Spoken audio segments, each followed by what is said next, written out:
We got Nunchucks, number 9. I'm not stopping at 7 to 8. We're getting this review done today. We're finishing it. Hey, nobody told me that there would be overdriven guitars. Good fun.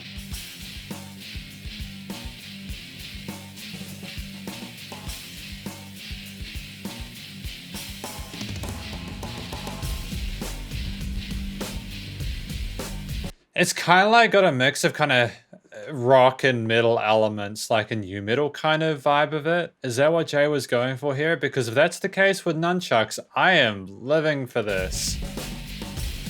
I'm loving the variety in the drum performance.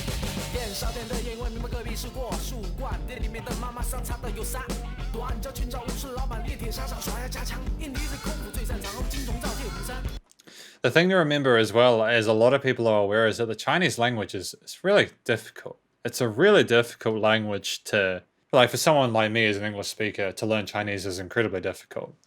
I know, like, words obviously mean, you can have the same characters, if I'm not mistaken, or the same letters and the same word, and the way you say it can mean entirely different things, right? I could be wrong about that, and if I am, I'm sorry, but that's my understanding of it as of the time of this recording. So, you know, for Jay to rap that quickly while also keeping the accurate intent of the words within these passages is quite impressive. This is what I'm saying. This is like a great song. I'm loving the vibe of this.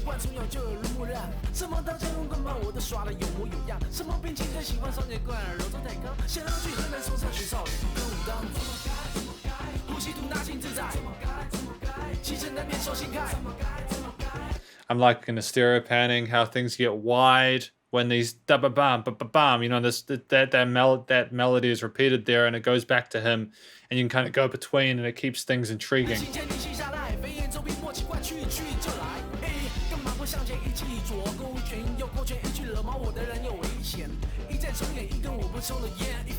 This is actually pretty decent. Dude, am I vibing to Nunchucks? Like, I'm genuinely vibing to this.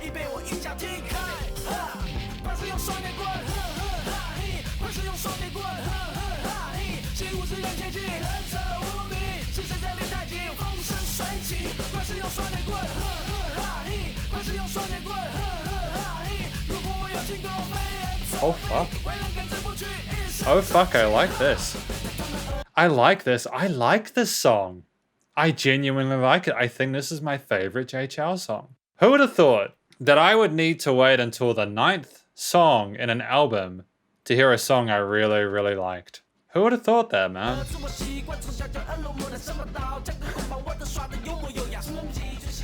Dude, it's a banger.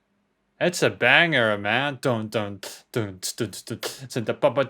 Like these different elements, they come together so succinctly and so sweetly. I think maybe Jay was even looking at what was happening with like a lot of the rock and metal in like the early 2000s. Was like, yeah, let's just try a track like that. Let's try a really kind of, let's not go anywhere near as heavy as like Slipknot or anything like that. But let's just have some crunchy guitars and keep it with like the kind of Linkin Parkish kind of stuff going on with the overdriven guitars and the hip hop drums and stuff like that, and like the metal elements, and let's just have fun with that.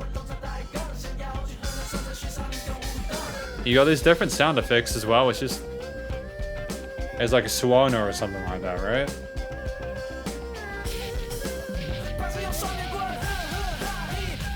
It's cool to have this solo happening at this halfway point of the song. It's really dope. I'm really enjoying this.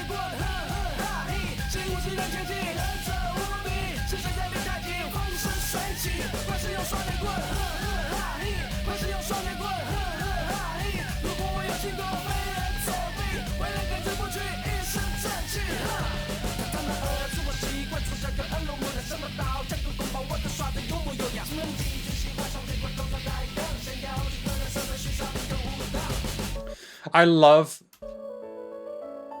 What? I'm sorry. I'm sorry. Yeah, I think this is a very special song for me. Nunchucks is awesome, dude. I love this song. I would legitimately listen to this outside of this review.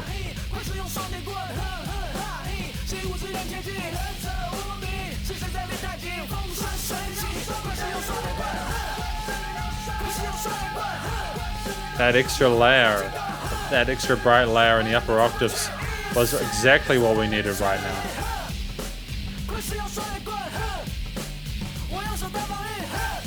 Yeah, man. Oh, it's just done. Oh, it's not done.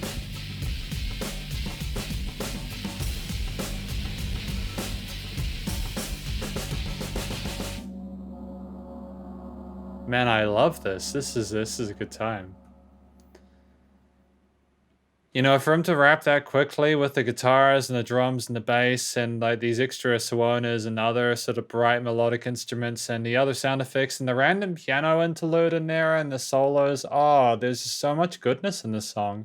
It's definitely a favorite of mine, Nunchucks. Definitely a favorite of mine. Definitely a favorite. Wow. Stunning. It was just so fascinating. So fascinating, like for real. Of course, because he's rapping, there's a lot more words to read, so let's have a look. So he's talking about how he likes nunchucks. So he's talking about becoming a kung fu master or like a martial arts master. What are you doing? What are you doing? Breathing freely with an open heart. Palms open. Walk 1,000 miles with sandbags tied to me. Opening up pressure points. Oh, I love it. Dude, I love that. I'm so happy. I'm so happy right now. This has pumped me up, man. I adore this song. This is the first song on this album I've genuinely had a really good time with. Like, don't get me wrong, I've appreciated and enjoyed aspects of other tracks. This is one of the tracks which felt great.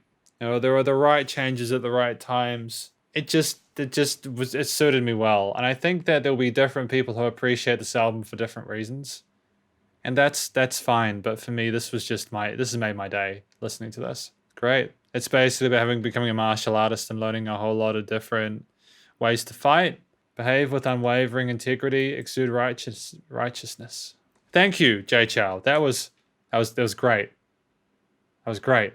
It's wild to me that this last half of the album is the best. I mean, aside from Shanghai 1943, I think it was. I wasn't a massive fan of that one, but it's just because I didn't really get it, I don't think. Again, I can appreciate that this is produced well and that Jay Chou is a fantastic musician, but at the same time, when you are that good and when you've already produced an album, to me, you need to try and find a way to top it with the second one, because otherwise you're just doing more of the same. Do you know what I mean? And it's a shame, because when you've got someone as talented as Jay Chou, I really want him to continue to develop and become a better musician and to explore his possibilities, you know?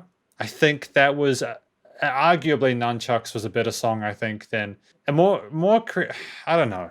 I want to think about that for a bit. We got Silence, the last song though, okay? Wow, I can't believe we finished the review. Silence. I'm so glad I've finally gotten to do this review. This is of course the longest. This is, of course, the longest one, the longest track, but we will enjoy it.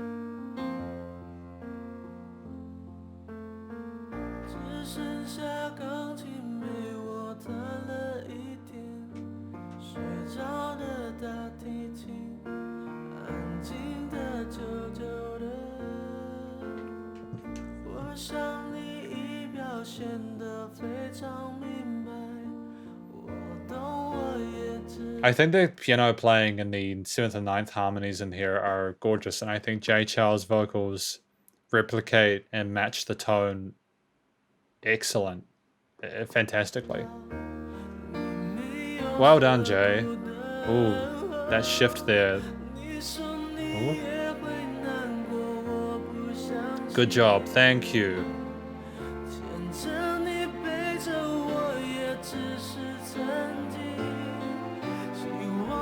I've heard this. I've heard this before. I've heard this before. That vibrato there was stunning. I'm liking this. I'm vibing with this.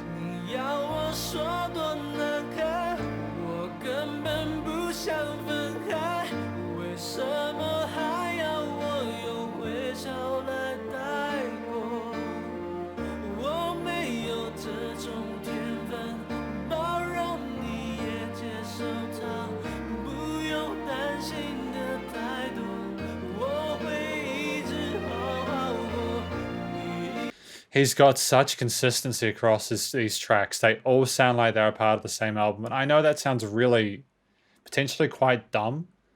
But when you've got all these different elements and all these different topics, it's really important that you find some way to make them stylistically cohesive. And I think Jay's vocals are obviously the thing that connects them. And even when his attitudes shift towards certain topics, there's again, there's connected. It's all connected.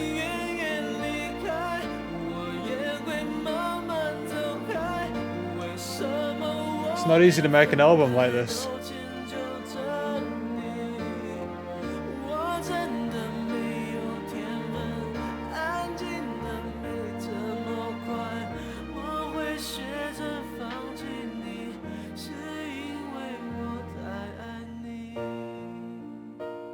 Beautiful, man. Just really gorgeous piano line here. And like, you don't really need more than this. Like you don't need a whole lot of instruments in a ballad like this. You don't need the drums or the bass or anything. The piano has 8 octaves. It can cover that frequency spectrum, and if you have a good enough rhythm with the lyrical, the vocals, you have a groove there, you know? Although nothing wrong with having bass and drums coming on the second time around. That's cool. It helps to justify a 5.5 minute track. You know what I mean? And what you got to remember is that this was written nearly 20 years ago, right? This isn't. It's a common thing now, but it hasn't. You know.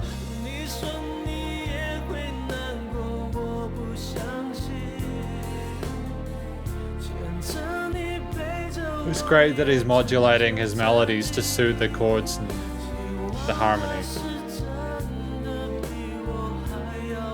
It's very peaceful, you know?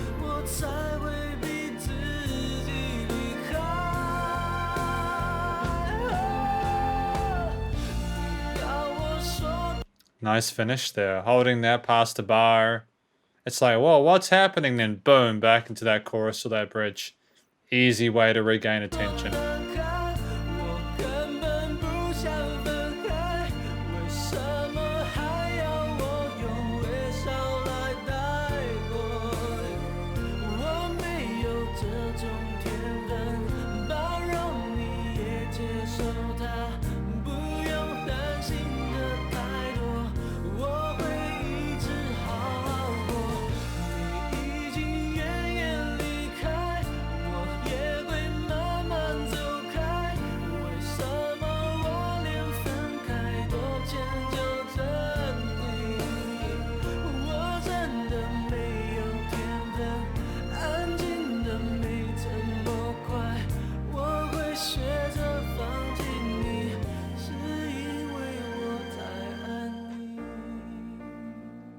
So what are we going to do for the last minute? Key change. Alright, I mean, like, that's a bit disappointing. It's a bit disappointing that there was a key change here. I mean, that's fairly predictable, but I thought there was going to be, like, another sort of solo instrument or something like that to finish off the album, but Jay's voice is the focal point.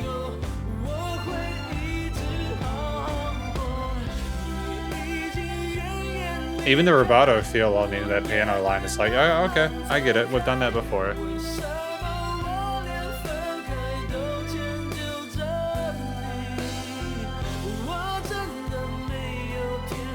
I mean, you have shown no hesitancy to use other melodic instruments even while singing before. So to not have that in a 5.5 minute track seems a little bit kind of... It's just, don't get me wrong, I don't think it's a bad song. It's just a shame that after, Nunchucks and William Castle that we had this. It feels like a very safe way to finish off an album. Like if you're gonna commit to the crazy stuff like in William Castle and Nunchucks, why not keep that for this one? Why not have more? But I guess we didn't want that. Yeah, I'm kind of disappointed and bummed out by that, but I can see why it's popular. It's a really well-written song. And for people that just want more Jay, this is good. So this song is basically about him only having his instruments to kind of keep him okay while he deals with a relationship breakup. I hope he really loves you more than I do. I'm going to force myself to leave. I'm going to learn to give up on you because I love you so much. I really don't have the talent. It's quiet. It's not so fast. So he can't come to terms with that person he loves, having that other one and trying to include him as a friend or something like that. Is that it? That was the idea behind the 5.5 minutes here. Again, I don't think it's a badly written song. It's just, this is, I get it. We wanted to sort of retain a lot of the people that liked the stuff in the original Jay Chou album, Jay, and then we wanted to also try some more intense sort of, talking about the track 2 where, there was some abuse going on and it was really horrendous, to William Castle and Nunchucks and stuff like that, and Ninja. There were a lot of different topics, that were covered in this album. And I don't necessarily think that any of the tracks were specifically weak. I mean, I wasn't a massive fan of Shanghai 1943. Not because of the subject matter, but primarily just because I thought it's just fine. It's just what I've heard before, But I think I'm spoiled. Like I got to listen to that album literally a month after I listened to the first one. For people who hadn't heard from Jay for like a year, and between like Jay and Fantasy, this would have been huge, And like now I can just go listen to it on Spotify or look at the videos on YouTube. Whereas back then people had to either buy the album or they'd have to like hope that it was on the radio or something like that, eh? I'm spoiled, basically. I think that's part of the reason why I wasn't so wowed by Silence, is because I've done a lot of music reviews and I've just heard stuff like this a lot. And I know that it's a ballad and that's what Jay wants. I guess maybe that was his ballad. That was the ballad for the final track of the album. And I understand why it was. Maybe that was the final message he wanted. Maybe he had all these fantasies of things going on to deal with the kind of the terrible sort of nature of his relationships and when they left and stuff like that. Maybe that's why this was about fantasies, to try and get away from the horrendous stuff that was happening in his own life at the time with his personal life. But I mean, yeah, that, it's my review of Jay Chou's album Fantasy. I've said what I wanted to about the individual tracks, within each of the videos. If you're watching this, you'll either be watching this as part of an individual video, part 5, sorry, or as like part of a whole album review. And I genuinely hope that you enjoyed watching this album review. I know it took a long time for me to not only start it, but also complete it. Primarily, I want to apologize because I kept saying I would get done it sooner than I did. The mistake I made and what I want to apologize for is for saying that I would get it done sooner and then not putting it out. That was the mistake I made, and I'm sorry for that. Beyond that, I think that if I had tried to rush this review, or if I hadn't gotten it translated properly, I think it would have been a complete mess. And I really wanted to make sure that this album review was done better than the previous ones. I'm actually proud of the work that gets put onto the Bilibili and YouTube channels now. I wasn't for a while. I wasn't proud of what I was putting on the channel because it just wasn't at a level where most people were happy with it. It's done now. The review is done. So you might be wondering, okay, well, what happens now? Well, what happens now is I figure out what else to do with this channel. I mean, I've got fan requests to do, namely the Omnipotent Youth Society, I think, is one review I really need to get out. I need to go through what other artists I haven't listened to in a while But we're basically got content until after Christmas, put it this way. I may even bring someone else on board to help with translations just to get more videos put out. I also want to do comment videos to sort of so that you guys know that I'm reading your comments, both happy and angry ones. And I'm going to try and do like a 5 good, 5 bad album like question thing. I'll go good, bad, or something. And I'll respond to them. And I'll make sure that the responses are translated well. And I'll include names. I'll include the names of the people that post the comments, because if you're going to say stuff, you need to be held accountable for it. In the same way that I need to be held accountable for when I don't get reviews done within a month of when I hit 100k fans. But, you know, we're here now, and it's time to do more videos. So I guess thank you very much for watching this review of Jay Chou's Fantasy. Hopefully you enjoyed watching these videos. Thank you for your patience. I will be back. I will be back doing more. I'll probably take a few days off while these parts, because I've recorded parts 4 and 5 today, so I'll probably take a few days off just to chill out, just to relax. You know, I haven't got any music tuition work at the moment, and the beauty of when I actually get reviews done on time and in bulk is that I just get to chill, because there's no point in me uploading stuff if it's not properly subtitled. You know what I mean? And the idea is that if maybe if I get another additional translator to help, just because I know that Ling and Kublai K are both busy people, and I'll talk to them about this, is just, it will mean that there can be like 3 videos done a week on the channel. And that'd be enough, I think, to keep people happy. Because you just need to be able to trust that I care about, that I'm passionate about this. Hopefully seeing my genuine happiness with Nunchucks will show you that I am passionate about what I'm doing with these reviews. I was very angry in the part 3 review because I felt like I was angry with myself because I hadn't done what I wanted or that I felt I needed to do, and I let myself down. And I was angry at some of the comments that I'd received that I felt were unjustified. And after thinking about it, I've come to terms with it. I've made peace with it. And here we are. Please do go show Jay Chou some love and support via various social medias and YouTube. Thank you to Ling. Thank you for these translations. You've done a fantastic job with them. You know, these Jay Chou, you know, Ling's been very, very patient with me about this, and I really appreciate it. Stay cool, stay safe, and please remember to support your local musicians and artists at this point in time, as they need the help more than ever with all the crazy stuff going on in the world. Catch you next review. Spider hands out.